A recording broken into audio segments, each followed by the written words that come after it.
বাতৰি পঢ়িছো সঞ্জীৱনী পাঠকে আজিৰ প্ৰধান বাতৰিসমূহ হ'ল কেন্দ্ৰীয় গৃহমন্ত্ৰী তথা বিজেপিৰ জ্যেষ্ঠ নেতা অমিত শ্বাহ আজি বিয়লি এদিনীয়া ভ্ৰমণসূচীৰে ঝাৰখণ্ডৰ ৰাজধানী ৰাঁচীত উপস্থিত হ'ব সংসদৰ বাজেট অধিৱেশনৰ প্ৰতি লক্ষ্য ৰাখি চৰকাৰে কাইলৈ এখন সৰ্বদলীয় বৈঠকৰ আয়োজন কৰিছে হাৰিয়ানাত বিধি বলবৎকাৰী সঞ্চালকালয় ইডিয়ে সোনিপতৰ পৰা কংগ্ৰেছ বিধায়ক সুৰেন্দ্ৰ পানৱাৰক গ্ৰেপ্তাৰ কৰিছে হাইটিত যাত্ৰীবাহী এখন নাৱত জুই লাগি কমেও 40 জন অনুপ্ৰৱেশকাৰী নিহত হোৱাৰ লগতে আন কেইবাজনো লোক আহত হয় আৰু মহিলাৰ এছিয়া কাপ টি20 ক্ৰিকেট প্ৰতিযোগিতাত আজি থাইলেণ্ড মালয়েছিয়াৰ বিৰুদ্ধে অৱতীৰ্ণ হ'ব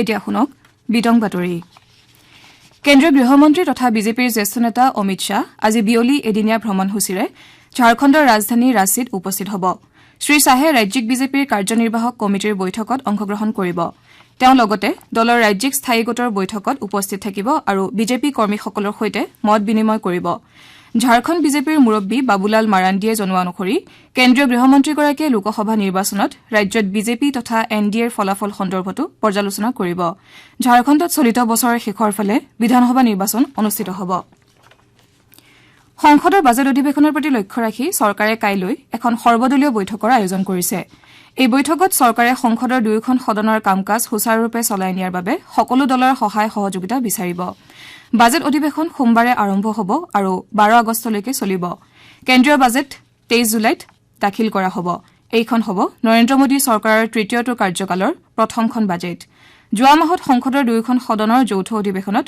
ৰাষ্ট্ৰপতি শ্ৰীমতী দ্ৰৌপদী মুৰ্মুৱে উল্লেখ কৰিছিল যে এই বছৰৰ সাধাৰণ বাজেটত চৰকাৰৰ বিভিন্ন দূৰদৰ্শী আঁচনি আৰু ভৱিষ্যৎ চিন্তাৰ প্ৰতিফলন দেখা পোৱা যাব হাৰিয়ানাত বিধি বলবৎকাৰী সঞ্চালকালয় ইডিয়ে সোনিপতৰ পৰা কংগ্ৰেছ বিধায়ক সুৰেন্দ্ৰ পানৱাৰক গ্ৰেপ্তাৰ কৰিছে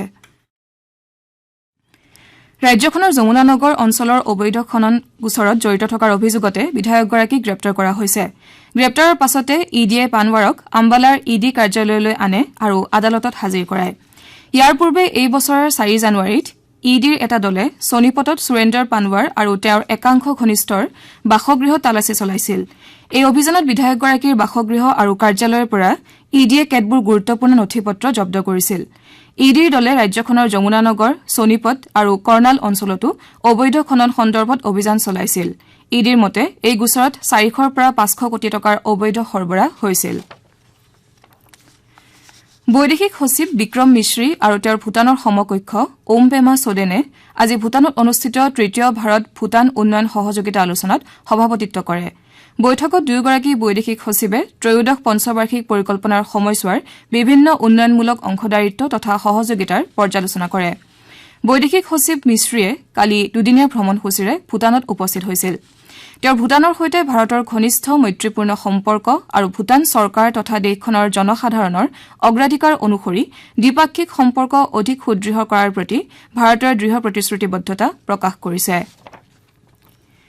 নতুন দিল্লীৰ ভাৰত মণ্ডপমত কাইলৈ বিশ্ব ঐতিহ্য সমিতিৰ ৪৬ সংখ্যক অধিৱেশন আৰম্ভ হ'ব প্ৰধানমন্ত্ৰী নৰেন্দ্ৰ মোদীয়ে এই অধিৱেশন উদ্বোধন কৰিব অধিৱেশনৰ ৩১ জুলাইত সামৰণি পৰিব ভাৰতে প্ৰথমবাৰৰ বাবে এই অধিৱেশনৰ আয়োজন কৰিছে অনুষ্ঠানত ইউনেস্কোৰ সঞ্চালক প্ৰধান মেডাম অড্ৰে আজৌলে আৰু ইউনেস্কোৰ বিশ্ব ঐতিহ্য সচিবালয়ৰ জ্যেষ্ঠ বিষয়াসকলৰ লগতে বিভিন্ন দেশৰ সাংস্কৃতিক মন্ত্ৰী ৰাষ্ট্ৰদূতকে ধৰি অন্যান্য ক্ষেত্ৰৰ বিশিষ্ট ব্যক্তিয়ে অংশগ্ৰহণ কৰিব অধিৱেশনৰ পূৰ্বে এখন সংবাদমেলত কেন্দ্ৰীয় সাংস্কৃতিক আৰু পৰ্যটন মন্ত্ৰী গজেন্দ্ৰ সিং শিখাৱতে কয় যে নৰেন্দ্ৰ মোদী চৰকাৰৰ তৃতীয়টো কাৰ্যকালত এয়া হৈছে ভাৰতত হ'বলগীয়া প্ৰথমটো বৃহৎ কাৰ্যসূচী তেওঁ লগতে কয় যে এই অধিৱেশনত ভাৰতৰ বৈচিত্ৰ্য আৰু অনন্য সাংস্কৃতিক তথা প্ৰাকৃতিক ঐতিহ্যক বিশ্বৰ সন্মুখত প্ৰদৰ্শন কৰা হ'ব ভাৰত 2021 চনৰ 23 সংখ্যক সাধাৰণ পৰিষদত 2021ৰ পৰা 2025 চনলৈকে 4 বছৰৰ বাবে 21 জনীয়া বিশ্ব ঐতিহ্য সমিতিলৈ নিৰ্বাচিত হৈছিল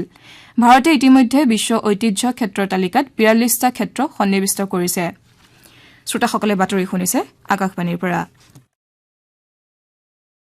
तारीख पे तारीख तारीख पे तारीख लेकिन अब ऐसा नहीं FIR करना आसान नहीं आसान बन गया अब पता नहीं जांच में कुछ हो भी रहा है या नहीं अब पूरी जानकारी मिलेगी क्या मोबाइल में जो फोटो है उसे सबूत मानेंगे वो माना जाएगा दोस्त छोड़ो कल की बातें कल की बात पुरानी नए कानून लिखेंगे नए भारत की कहानी ये नई आजादी ये नई आजादी ये सुधारवादी हैं, नहीं है ये दंड प्रधान। टेक्नोलॉजी का अधिक उपयोग, मिलेगा तेज न्याय, पीड़ित को ये देते हैं कई नए अधिकार।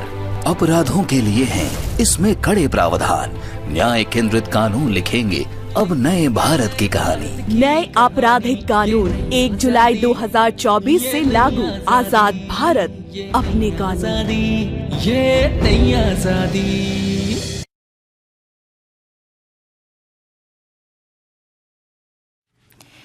হাইটিত যাত্ৰীবাহী এখন নাৱত জুই লাগি কমেও 40জন অনুপ্ৰৱেশকাৰী নিহত হোৱাৰ লগতে আন কেইবাজনো আহত হয়। প্ৰায় 80 জনতকৈও অধিক লোক কঢ়িওৱা নাওখনে যোৱা বুধবাৰে হাইটিৰ উত্তৰ উপকূলৰ পৰা 150 মাইল দূৰৰ টাৰ্কছ আৰু কাইকোছ দ্বীপপুঞ্জলৈ যাত্ৰা আৰম্ভ কৰিছিল।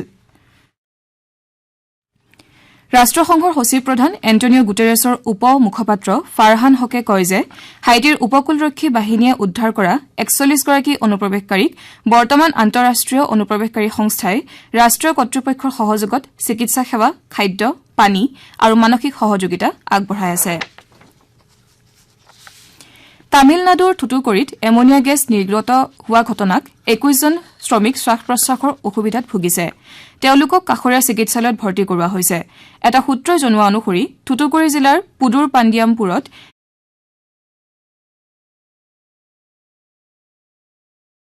সাগৰীয় খাদ্য প্ৰস্তুতকৰণ কাৰখানাত শ্বৰ্ট চাৰ্কিটৰ ফলতে এমনিয়া গেছ নিৰ্গত হয়। ঘটনাটোৰ তদন্তৰ নিৰ্দেশ দিয়া হৈছে। প্ৰধানমন্ত্ৰী নৰেন্দ্ৰ মোদীয়ে 28 জুলাইত আকাশবাণীযোগে প্ৰচাৰ হ'বলগীয়া মন কী বাতৰ পৰৱৰ্তী খণ্ডৰ বাবে জনসাধাৰণৰ পৰা ভালে সংখ্যক পৰামৰ্শ লাভ কৰাক লৈ সন্তুষ্টি প্ৰকাশ কৰিছে। শ্ৰীমোদীয়ে সামাজিক মাধ্যমযোগে কৈছে যে তেওঁ মন কী বাত অনুষ্ঠানৰ আসন্ন খণ্ডৰ বাবে যথেষ্ট পৰামৰ্শ লাভ কৰিছে।